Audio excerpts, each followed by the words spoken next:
우리 성도 여러분 안녕하십니까? 우리 함께 하나님의 말씀 펴겠습니다. 고린도전서 6장 우리 19절에서 20절에 있는 말씀을 함께 보도록 하겠습니다. 고린도전서 6장 19절 20절에 있는 말씀입니다. 신약성경 270페이지에 나온 말씀, 고린도전서 6장 19절에서 20절의 말씀입니다. 너희 몸은 너희가 하나님께로부터 받은 바 너희 가운데 계신 성령의 전인 줄을 알지 못하느냐. 너희는 너희 자신의 것이 아니라 값으로 산 것이 되었으니 그런즉 너희 몸으로 하나님께 영광을 돌리라. 아멘. 오늘 우리 화요일 저녁 우리 화요 기도의 말씀의 주제는 에덴 동산에도 성소가 있었을까요? 에덴 동산에도 성소가 있었을까요? 라고 하는 주제를 가지고 함께 은혜를 나누도록 하겠습니다. 4월 달에 결혼식도 많고 장례식도 있고 해서 서울을 방문하는 일들이 자주 있었습니다. 이제 저희가 여기 춘천으로 이사 온 지 이제 2달이 조금 넘어가는 것 같은데요. 이제 저희 두 아들도 서울을 한번 가보고 싶다라고 이야기를 해서 결혼식을 참석하기 위해서 온 가족이 자가용을 타고 서울을 올라갔습니다. 서울을 올라가는데 요 도로가 어느 도로냐면 이 중랑교를 지나서 동부간선으로 이렇게 넘어가는 그 길입니다. 그러자 태섭이가 이런 말을 하는 거예요. 아빠, 여기 너무 익숙한 길이잖아. 그때 둘째 아이 예섭이가 이렇게 이야기하는 것입니다. 나는 익숙하지가 않은데? 그러면서 그 다음 말이 더 제 마음을 설레게 했습니다. 우리는 춘천 시민이잖아. 이 길이 익숙하지가 않다는 것입니다. 그 이유는 본인은 춘천 시민이기 때문이라는 거예요. 저희가 차를 타고 춘천을 돌아다닐 때마다 춘천 시민이 주인입니다라는 글귀가 아주 행정동마다 아주 다 붙어 있는 것을 볼 때마다 예섭이는 이제 글씨를 읽을 수 있어서 그걸 꼭 읽어요. 춘천 시민이 주인이다.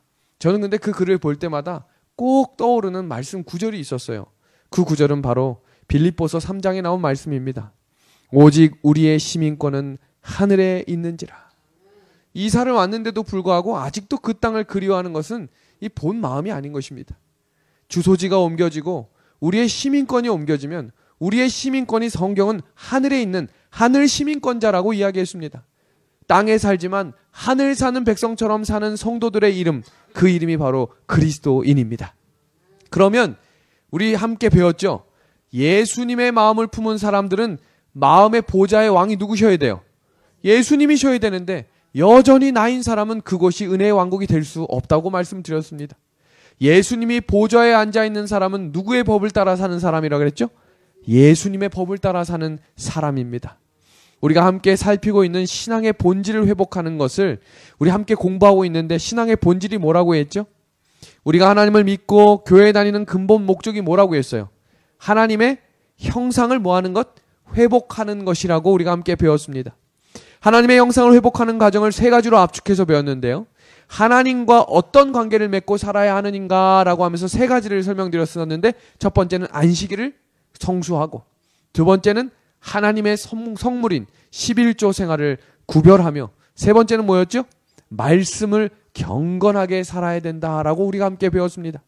그리고 지난주에 우리가 함께 살폈던 내용이죠. 사람과의 관계, 남에게 대접을 받고자 하는 대로 남을 대접하라. 남이 나에게 하고 싶은 말이, 듣고 싶은 말이 무엇인지 생각나는 대로 무슨 말을 하라고 했어요? 듣고 싶은 말을 해주라고 이야기를 했습니다. 하늘에 갈 사람은 어떤 부류의 사람과도 이해하고 용납하고 사랑하고 살 줄 알아야 그런 사람이 하늘나라에 가는 것입니다. 그리고 그런 사람들이 모인 곳이 하늘나라라고 이야기했습니다. 신앙생활을 하면서 즐겁고 아주 보람있게 그렇게 신앙생활을 하시려면 미운 사람이 없도록 훈련을 해야 합니다. 못마땅한 사람이 없도록 훈련해야 합니다. 그리고 이렇게 생각하시면 돼요. 그렇게 태어났나 보다. 이렇게 생각하시면 마음이 평안해집니다. 그런가 보다. 그리고 예언의 신 말씀 중에 미운 사람을 대하고 보기 싫은 사람을 볼 때마다 이렇게 생각하라 그랬어요. 하나님께서 저 사람을 얼마나 사랑하실까? 그리고 하나님께서 그 사람을 정말로 구원해 주시기를 원하는구나 라고 하는 예수님의 눈을 가지고 사람을 바라보라고 이야기했습니다. 그리고 오늘은 드디어 자기 관리에 대해서 함께 살펴보고자 합니다. 자기 관리를 위해서 우리 본문 성경 구절과 연결된 고린도전서 3장 16절에서 17절에 있는 말씀을 함께 읽어보도록 하겠습니다. 같이 읽어볼까요? 너희가 시작.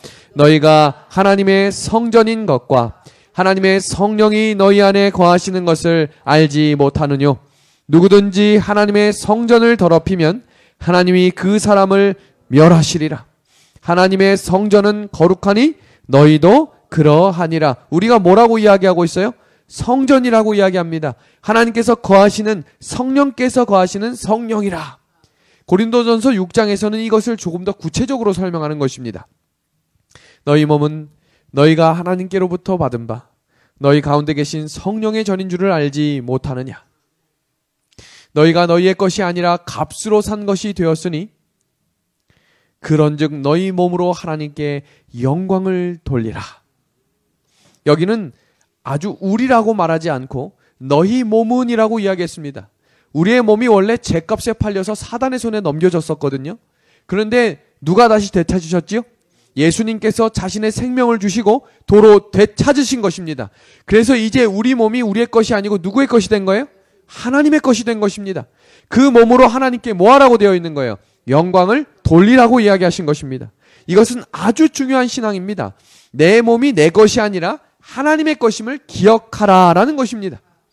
이제 우리가 성전에 대해서 다시 한번 되새겨보고 성전에 대해서 한번 공부해보는 시간을 갖도록 하겠습니다. 성전이 무엇인가? 이 본문 그림을 보시면 출애굽기 25장 함께 살펴보겠습니다. 출애굽기 25장 8절입니다. 내가 그들 중에 거할 무엇을 짓대? 성소를 그들을 시켜 나를 위해 짓대라고 했습니다. 성전은 하나님이 거하시는 장소라는 것입니다. 자, 다음 구절 볼까요? 시편 11편 4절입니다. 여호와께서 그 어디에 계시니? 성전에 계시니. 성소나 성전이나 다 하나님이 계시는 장소라는 것입니다. 자, 한번 퀴즈를 내보겠습니다. 에덴 동산에 천지창조를 기억하시죠? 첫째 날부터 둘째, 셋째, 여섯째 날까지 창조를 하시고 사람을 만드신 다음에 아담과 하와가 하나님을 따로 만나는 장소가 있었을까요? 없었을까요? 와, 기도의 달인뿐만 아니라 퀴즈의 달인이시네요. 와, 어디에서나 만났던 것이 아니라 정해진 장소에서 하나님을 만났다는 예언의 말씀이 있습니다. 우리 지난주에 우리 신앙봉회를 하면서 예언의 영, 대언의 영이 마지막 시대의 성령이라고 우리 함께 배웠죠. 그 말씀을 함께 보겠습니다. 시대소망 290페이지에 나온 말씀입니다. 지상의 최초의 거주자들이 그들의 성소를 택했던 곳은 에덴 동산의 나무 밑이었다. 그곳에서 그리스도께서는 인류의 조상과 교통하셨다. 낙원에서 쫓겨났을 때에 우리의 시조는 여전히 들과 숲에서 경배하였으며 그리스도께서는 그곳에서 당신의 은혜의 복음을 가지시고 그들과 만나셨다라고 이야기합니다. 에덴 동산 나무 밑에 뭐가 있었다는 거예요? 하나님을 만나는 성소가 있었다는 것입니다. 그곳에서 아담이 예수님과 교통하였다는 것입니다. 타락한 이후에도 은혜의 복음을 가지고 뭐 했다고 되어 있어요? 만났습니다. 그 자리가 어디예요? 성소라는 것입니다. 대쟁투를 보시면 유대인들은 하나님을 만날 수 있는 유일한 길이 곧 무엇이라고 알고 있었다고요? 성소라는 사실을 알고 있었다고 하는 것입니다. 그럼 성소가 무엇인지를 살펴보면 이렇게 다음과 같습니다. 성소라는 것은 하나님이 계시는 장소입니다. 그리고 성소는 하나님만 계시면 안 돼요. 반드시 하나님과 누가 만나야 되는 거예요? 사람이 만나야 되는 곳이 되어야 된다는 것입니다. 그리고 그냥 만나는 것이 아니라 만나서 하나님과 인간이 그 만남 속에서 인간의 구원의 역사가 이루어지는 장소가 어디예요? 성소라는 것입니다. 그래서 이 성소, 이 성전은 그래서 귀하고 소중한 것입니다. 하나님과 사람이 만나서 무엇이 회복되는, 구원의 관계가 회복되는 자리이기 때문입니다. 그리고 성소에는 필요한 조건들이 있습니다. 한번 조건들을 살펴보겠습니다. 첫 번째는 하나님이 계셔야 하고, 두 번째는 사람이 있어야 하고, 세 번째는 하나님과 사람이 직접 교통할 수 없기 때문에 속죄하는 방법이 그 속에 있어야 되는데, 다시 말해서 피 흘리는 제물이 있어야 한다는 것입니다. 이러한 하나님과 인간의 만남을 통해서 인간의 구원의 역사가 이루어지는 장소가 뭐라는 거예요? 성소, 성전이라는 것입니다. 그럼 성소의 역사를 한번 하나씩 살펴보도록 하겠습니다. 지금 이 그림을 보시면 어떤 그림인 것 같으세요? 아담과 하와가 죄를 짓고 쫓겨나는 장면입니다. 도망가는 장면입니다. 창세기 3장 24절에서는 이 장면을 이렇게 기록하고 있습니다. 이같이 하나님이 그 사람을 쫓아내시고 에덴 동산 동편에 그룹들과 두루 도는 화영검을 두어 생명나무의 길을 지키게 하시니라. 두루 도는 화영검, 이 단어는 충분히 이해할 수 없도록 번역이 되어 있습니다. 해석이 필요하는데 우선 화영검이라고 하는데 이 화영검이 천사가 번쩍번쩍 빛나는 칼을 들고 에덴 동산 입구에서 아담과 하와가 들어오지 못하도록 서 있다고 그림을 보면 그렇게 이해가 되지만 원어의 설명을 이해하시면 전혀 의미가 다른 그림이 나와야 합니다.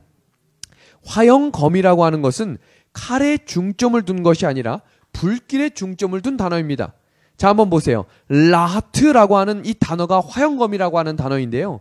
이 단어의 뜻이 뭐냐면 불꽃, 불길이라는 것입니다. 다른 말로 이야기하면 에덴 동산 입구에 광채와 불꽃 같은 광채가 머물러 있었다는 것입니다. 그리고 화영검을 뭐 했다고 되어 있어요? 두어라고 되어 있죠. 만약에 칼이면 뭐라고 설명해야 돼요? 화영검을 뭐라고? 들고라고 해야 되잖아요. 그런데 화영검을 들었다고 이야기하지 않고 화영검을 뭐 했다고 되어 있어요? 두었다라고 이야기했죠. 두었다라고 하는 말은 원래 샤칸이라는 단어인데 이 단어에서 나온 단어가 무엇이냐면 바로 쉐키나라는 단어입니다. 쉐키나라는 단어 혹시 한번 들어보신 것 같지 않으세요? 쉐키나라고 하는 단어는 그림 요거 보세요. 성소 안에 지성소 안에 법궤 위에 뭐가 있어요? 쉐키나가 있는데 이 쉐키나라고 하는 것은 하나님의 불꽃 같은 임재를 뜻할 때 샤칸이라는 단어를 사용한다는 것입니다. 그러면 화영검을 두었다라는 말은 실제 칼이 있는 것이 아니라 불꽃 같은 광채가 있었다는 것입니다. 어디에? 에덴 동편에 문을 들어가는 입구의 말입니다. 다시 말하면 에덴 동산 입구에 무엇이 있었다는 거예요? 성소가 있었다는 것입니다. 그래서 에덴 동산 동편에 가서 아담과 하와가 제사를 드린 것입니다. 화영검은 하나님의 임재를 경험하고 임재를 경험하는 성소의 자리였다는 사실입니다. 그래서 아담과 하와가 죄를 졌지만 항상 성경을 보면 에덴 동산 동편에 가서 하나님께 제사를 드렸다라고 기록하고 있는 것입니다. 이것을 뭐라고 이야기하냐면 원시 성소라고 부릅니다. 가인과 아벨이 제사를 드렸다는 이야기가 있지만 성경 어디에도 단을 쌓았다라는 구절은 나오지 않아요. 그 말은 무슨 말이냐면 하나님이 임재하시는 자리에서 예배를 드렸다는 것입니다. 노아 시대 때는 단을 쌓았다라는 이야기가 나옵니다. 노아 홍수가 마치고 노아 방주가 탁 열리자마자 노아와 그의 가족들이 가장 먼저 한 일이 뭔지 기억하시나요? 단을 쌓고 예배를 드렸습니다. 창세기 8장 20절의 말씀입니다. 노아가 여호와를 위하여 단을 쌓고 모든 정결한 짐승 중에서와 모든 정결한 새 중에서 취하여 번제로 단에 드렸더니 단을 쌓고 제사를 드리는 장면이 시작됩니다. 그 성소를 뭐라고 부르냐면 제단 성소라고 부르는 것입니다. 이 제단 성소는 노아 시대 때부터 모세까지 이어집니다. 그리고 모세 시대 때 하나님께서 명령을 하시죠. 뭐라고 명령하시나 한번 볼까요? 출애굽기 25장 8절에서 9절입니다. 내가 그들 중에 거할 성소를 그들을 시켜 나를 위하여 짓되 물은 내가 내게 보이는 대로 장막의 식양과 그 기구의 식양을 따라 뭐하라고 되어 있어요? 지을지라라고 이야기합니다. 하나님께서 설계하시고 그대로 짓도록 하신 것입니다. 그렇게 지으니 이 모양이 나온 것입니다. 이 성소를 뭐라 부른다고요? 성막 성소라고 부르는 것입니다. 모세 때 지어져서 솔로몬 왕 때까지 이어졌습니다. 수백 년간 이어진 것입니다. 굉장한 건물입니다. 그래서 다윗이 자기는 좋은 집에 살고 있는데 하나님의 법궤가 휘장 밑에 있다는 사실을 알고 마음에 걸려서 성전을 지을 계획을 했지만 하나님께서 손에 피를 많이 묻힌 다윗에게는 허락하셨어요? 허락하지 않으셨어요? 허락하지 않으셨습니다. 그리고 다윗이 준비하고 솔로몬이 짓게 된 것입니다. 겉모습은 훨씬 더 위대하게 지어졌지만 지성소는 변함없이 똑같이 지어졌습니다. 이 모양을 그대로 살려서 큰 모양으로 지은 것이 바로 솔로몬 성전입니다. 지금 이 3단계의 성전을 잠깐 보시면 역사가 지나고 솔로몬 성전이 파괴되고 포로로 잡혀가서 솔로몬 성전이 무너지고 다시 무너진 성전을 재건축한 사람이 스룹바벨 성전입니다. 그리고 많이 낡고 망가져서 다시 한번 성전을 다시 건축하고 만든 사람이 누구냐면 헤롯입니다. 그래서 헤롯 성전이라고 이야기를 붙인 것입니다. 예수님께서 이 땅에 오셨을 때 예수님이 가신 성전은 어디일까요? 헤롯 성전이라고 신약 성경은 이야기합니다. 그래서 이때부터는 성소를 뭐라 부르냐면 성전, 성소라고 부르는 것입니다. 솔로몬 때부터 예수님 때까지 이어졌습니다. 성전의 모든 봉사와 모든 기물들은 예수 그리스도를 상징하는 모형입니다. 그림자 같은 것입니다. 그 성전의 실체가 누구신 거예요? 예수님이 이 땅에 오신 것입니다. 그 성전된 예수님이 돌아가시는 장면을 잠깐 보겠습니다. 예수님이 돌아가실 때 성소와 성전을 막고 있는 휘장이 사람의 보이지 않는 손이 의해서 휘장이 어떻게 됐다고 성경이 기록하고 있죠? 찢어졌다고 기록하고 있죠. 성전의 실체가 돌아가셨기 때문에 모형적인 성전은 더 이상 필요해요? 필요 없어요? 필요 없어지게 된 것입니다. 예수님이 돌아가시기 전에 바리새인들에게 매우 중요한 말씀을 하셨어요. 요한복음 2장 20절에서 21절에 있는 말씀입니다. 예수께서 대답하여 가라사대 너희가 이 성전을 헐라 내가 사흘 동안에 일으키리라. 20절 같이 읽어볼까요? 유대인이 시작. 유대인들이 가로되 이 성전은 46년 동안에 지었거늘 내가 3일 동안에 일으키겠느뇨 하더라. 그러나 예수는 성전된 누구를? 자기 육체를 가리켜 말씀하신 것이니라. 그러니까 예수님이 이 성전을 헐라라는 말은 너희가 나를 죽일 것이다 라는 설명입니다. 그러나 내가 사흘 동안 일으키리라 라는 말은 무슨 말일까요? 내가 3일 만에 뭐 할 거예요? 부활할 것을 비유한 것입니다. 예수님이 자기 몸을 어디에 비유하셨어요? 성전에 비유하십니다. 그래서 드디어 사람 성전이 시작된 것입니다. 언제까지? 예수님이 재림하실 때까지 말입니다. 성전이 처음에 무엇 하는 곳이라고 제가 설명을 드렸죠? 하나님과 사람이 만나서 교제하며 인간의 구원의 역사가 이루어지는 곳이 성전이라고 설명을 드렸습니다. 우리의 몸과 정신은 늘 하나님과 교제하도록 이루어질 수 있도록 준비되어야 합니다. 이 성전에 대해서 깊이 연구하면서 들어가면 우리가 지금 살아가는 삶이 너무 성경과 맞지 않는 부분이 있다는 사실을 알게 될 것입니다. 그래서 우리는 오늘 이 저녁 어떻게 성전을 관리하면서 살고 성경적으로 살아야 하는지를 시대의 소망에 나온 말씀을 가지고 한번 살펴보도록 하겠습니다. 조금 긴 구절이지만 붉은 글씨를 우리 같이 좀 읽도록 하겠습니다.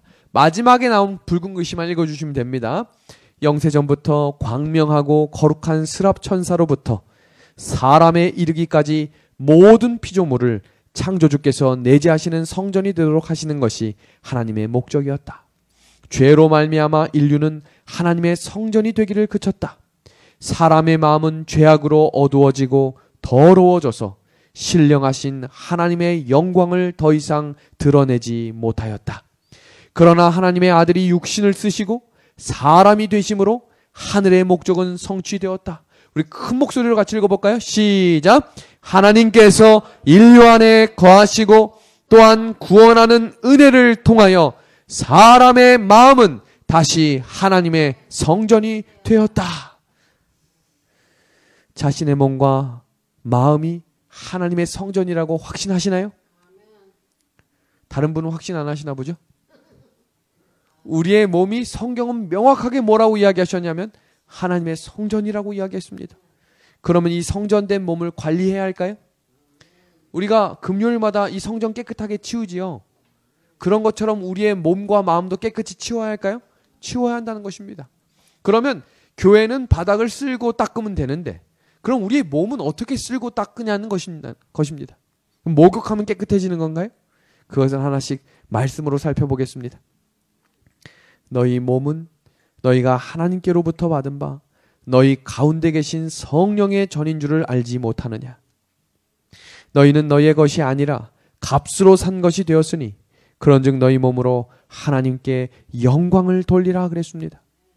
우리의 모든 생각이나 우리의 생활이나 말이나 존재를 통해서 나타나는 것이 하나님의 영광이 되느냐 되지 않느냐를 생각하면서 생활하라는 것입니다. 너무 어려운 것 같지요? 자꾸 그렇게 훈련하다 보면 습관이 되고 몸에 배어가는 것입니다. 처음부터 그렇게 될 수 없습니다. 성전 관리를 측면을 우리 4가지로 구분해서 살필 텐데요. 오늘 저녁은 한 가지만 살피고 마무리하려고 합니다. 그 첫 번째는 바로 식물입니다. 식물은 음식을 이야기하는데 음식을 무엇을 먹느냐를 체크해야 한다는 것입니다. 입은 매우 중요합니다. 오늘 저녁 식사 하셨나요? 아직 안 하신 분들은 이제 집에 가서 하실 텐데 칼국수를 드셨나요? 김밥을 드셨나요? 견과를 드셨나요? 아니면 어떤 것을 라면 대수요에서 드셨나요? 어떤 것을 드셨나요? 아, 김치에서 밥 먹으셨나요? 산삼을 드셔서 그런가요? 그건 아닌가요? 우리의 입속으로 들어가는 것이 왜 중요한 걸까요? 이 몸이 성전이기 때문이에요. 제가 신학교 시절뿐만 아니라 어린 시절 부모님께 배웠던 교회는 구별된 장소라는 걸 배웠어요. 그래서 교회에서는 함부로 행동하면 안 되는 것으로 배웠고 저희 아버지와 어머니가 목회자가 아닌데도 교회에서 떠들면 엉덩이를 맞았어요. 그렇게 교회가 구별된 장소임을 가르쳐 주셨거든요. 자, 여기 있는 이 피아노 학원에 있는 것과 같아요, 달라요? 다르죠. 왜 다르죠? 성물이기 때문입니다. 우리가 이 교회를, 자 보세요. 한 달 전에 이 건물은 일반적인 건물이에요. 그냥 아무나 들어와서 여기서 무슨 짓을 해도 상관이 없어요. 그러나 한 달 전에 2월 셋째 주 토요일에 입당 예배를 드리기 시작하면서 여기는 뭐가 된 거예요? 성전이 된 거죠. 왜요? 이것을 뭐 하는 거예요? 하나님께 드렸기 때문이에요. 그래서 교회 차도 함부로 아무 음악이나 들어서는 안 됩니다. 그래서 저도 라디오를 듣다가 가요가 나오거나 다른 음악이 나오면 다른 걸 틀어요. 왜요? 제 차량은 틀려요. 왜요? 이건 하나님께서 운영하시는 교회에서 운영하는 차량이기 때문입니다. 이 마이크 거룩한가요? 노래방에서 있는 마이크랑은 다른 거예요. 왜요? 그 마이크로는 아무 노래나 불러도 무슨 일이 일어나지 않지만 하나님께 드린 이 마이크를 가지고 함부로 하면 하나님께서 귀하게 보시지 않기 때문입니다. 이 앉아있는 의자도 비록 학원에서 쓰는 의자와 같을지라도 교회에 있는 성물이 된 순간부터 거룩하게 사용해야 합니다. 하물며 우리의 몸이 거룩한 성전이라고 이건 너희 것이 아니라 값으로 산 것이 되었다고 우리에게 빌려주셨다고 했는데 함부로 쓰면 돼야 안 돼요? 안 되는 것입니다. 그래서 성전으로 들어가는 식물을 관리해야 하고요. 두 번째는 성전에서부터 나오는 말, 언어도 관리해야 합니다. 그리고 이 다음에 이 성전 내부 상태가 어떤 상태이냐? 마음을 관리해야 합니다. 그리고 그 다음에 이 성전을 유지시키는 바로 말씀, 영성 관리를 구별해야 합니다. 오늘은 그래서 우리가 이 저녁에는 한 가지만 살필 텐데 성전으로 들어가는 식물이 왜 중요한지를 살피도록 하겠습니다. 무엇을 먹고 그 음식이 어떤 영향을 미치는가는 매우 중요합니다.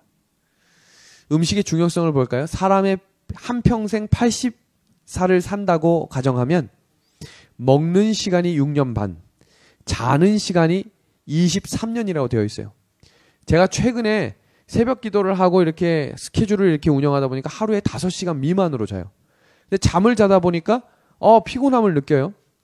그래서 오늘 신문 그 건강 채널을 보는데 사람이 많이 자도 문제래요.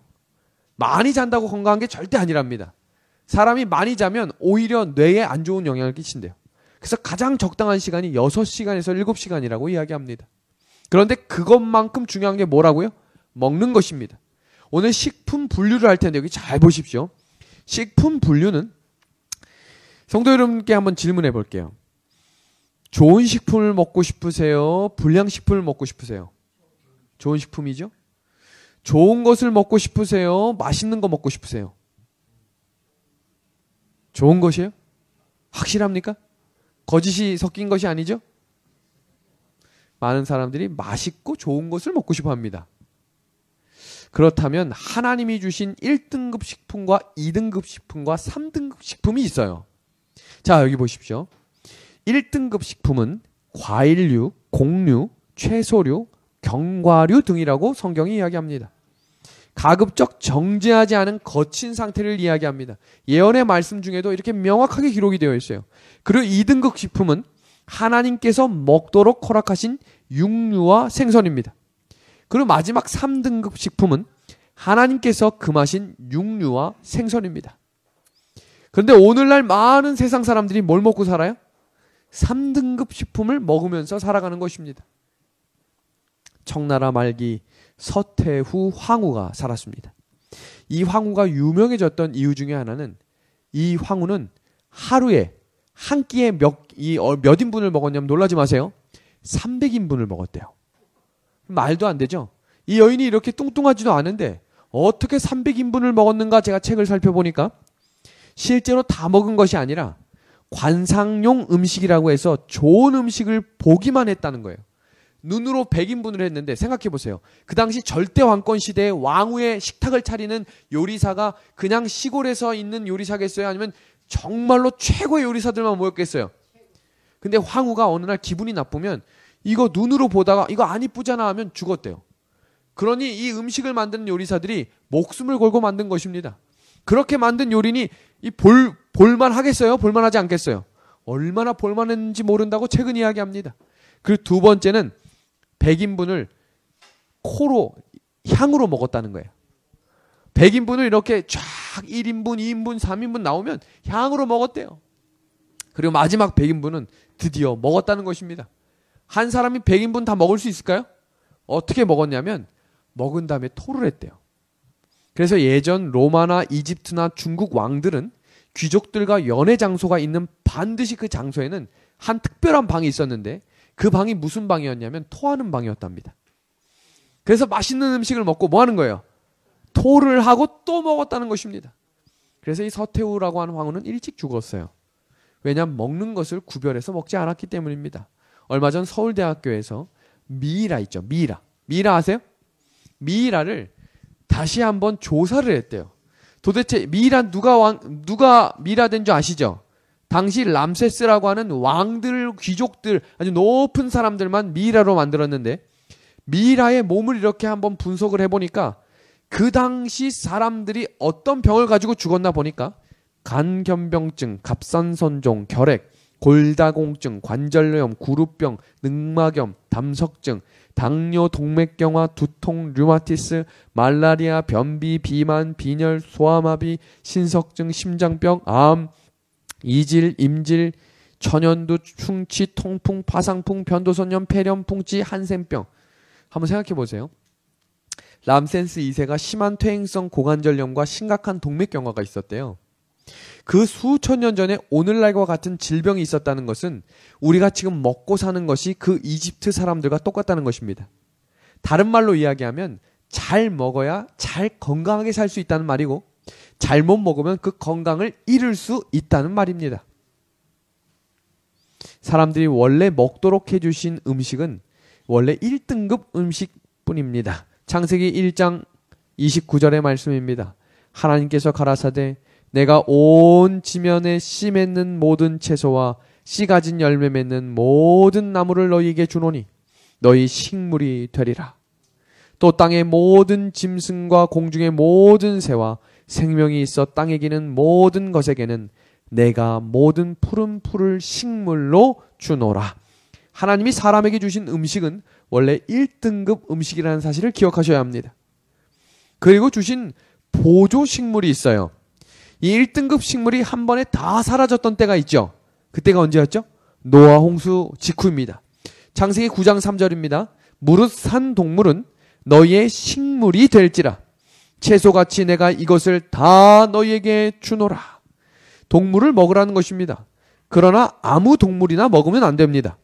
노아 홍수 때 홍수전에 방주로 새와 짐승들이 질서정연하게 들어갔습니다. 그때 창세기 7장 2절에 있는 말씀입니다.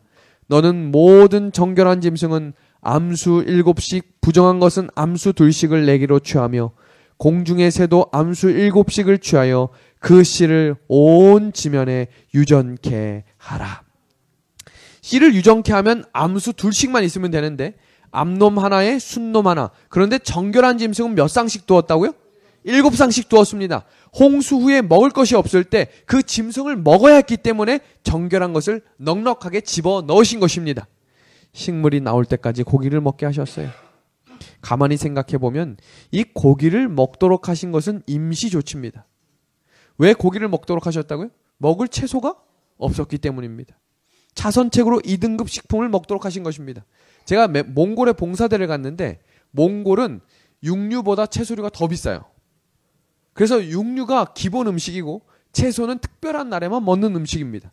그런 사람들한테 채소하라고 강조하면 될까 안 될까요? 이건 굉장히 어불성설, 좀 어려운 말인 거예요. 그러나 오늘날 우리는 지금 육류와 채소가 아주 비슷하죠?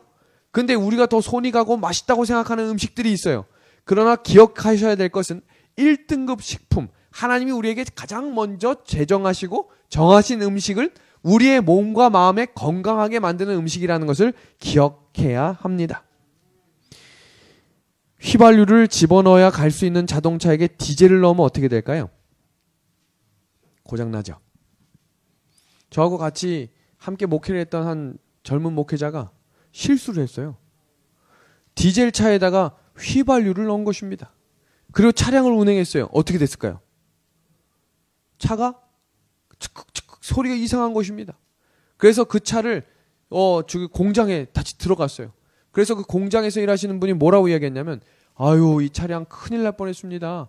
만약에 이 차량이 운행하지만 않았더라도 가격이 저렴할 텐데 얼마가 나왔는지 아세요? 5만 원짜리 넣고 150만 원 들여서 고쳤어요. 마찬가지로 우리의 몸에 맞지 않는 음식을 넣게 되면 우리의 몸이 어떻게 되는 거예요? 망가지게 된다는 사실을 기억해야 합니다. 사람은 원래 1등급으로 먹어야 건강하게 되어 있다고 이야기했어요. 그래서 가능하면 우리 1등급 식품으로 가는 것이 성전을 올바르게 유지하는 비결입니다. 1년에 몇 번 먹는 것을 정지하려고 하는 것은 결코 아닙니다.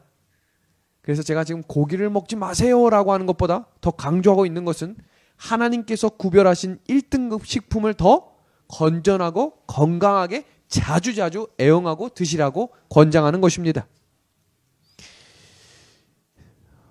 전쟁이 일어나고 사나워지는 이유를 한 책에서는 고기를 먹기 때문이라고 기록하고 있습니다.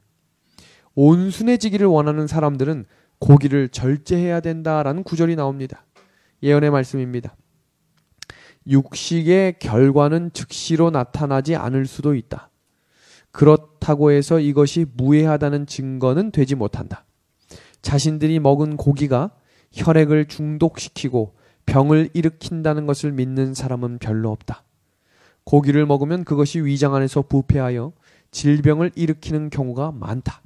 암, 종양, 폐질환 등이 주로 고기를 먹음으로 일어나게 된다.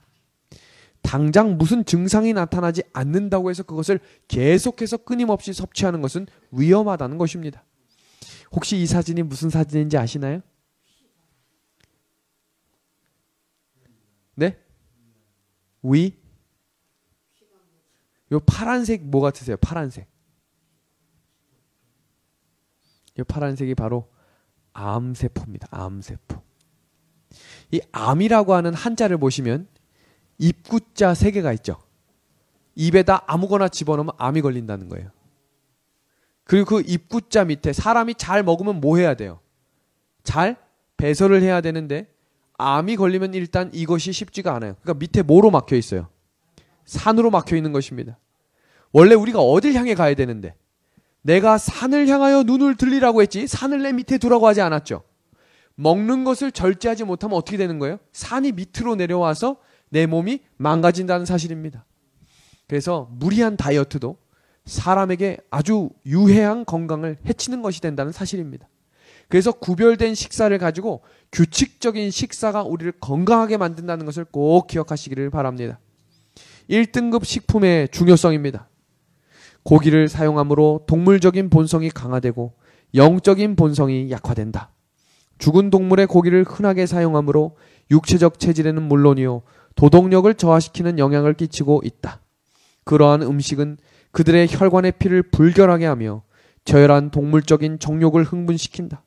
그것은 하나님과 진리 그리고 자신을 아는 지식을 이해하기 위한 예민한 통찰력과 사고력을 약화시킨다. 저는 이 말씀을 드리는 이유 중에 하나는 재림 성도 중에도 여전히 음식을 구별하지 못하는 성도들이 많이 있다는 사실을 알기 때문입니다. 저희가 가끔씩 먹는 육류를 드시지 마십시오 강조하는 게 아닙니다. 구별된 음식을 구별해서 먹는 것이 하나님의 성전을 지키는 하나님의 원리임을 기억하신다면 오늘 이 시간 아멘으로 우리의 결심을 드러내길 바랍니다. 영적인 능력도 먹는 것과 구별되어 있다는 사실입니다. 우리의 몸이 거룩한 성전임을 기억하는 성도들이시여 증언보감에 나온 말씀을 읽음으로 오늘 말씀을 줄이고자 합니다. 오늘 붉은 글씨를 한번 같이 읽어주시기 바랍니다. 제가 파란 글씨를 읽고 우리 성도들과 함께 붉은 글씨를 같이 읽고 오늘 말씀 줄이겠습니다. 만일 그리스도인들의 도덕적 감각이 모든 일에 있어서의 절제라는 주제에 대하여 일깨워진다면 그들은 식탁에서 시작되는 그들의 모본을 통하여 자제력이 연약하고 식욕의 욕망을 저항할 힘을 거의 가지고 있지 못한 자들을 도울 수 있게 될 것이다. 만일 우리가 이 생에서 형성하는 습관이 우리의 영원한 이익에 영향을 미치고 우리의 영원한 운명이 엄격한 절제의 습관에 달려있음을 깨닫는다면 우리는 먹고 마시는 일에 있어서 뭐 하는 거예요? 엄격하게 절제하게 될 것이다. 오늘 이 말씀을 듣고 우리가 먹는 것을 절제할 수 있는 하나님의 방법대로 1등급 식품을 가장 우선적으로 선별하여 가족과 함께 나누는 저와 우리 귀한 성도들이 되기를 바라며 오늘 말씀을 줄이도록 하겠습니다.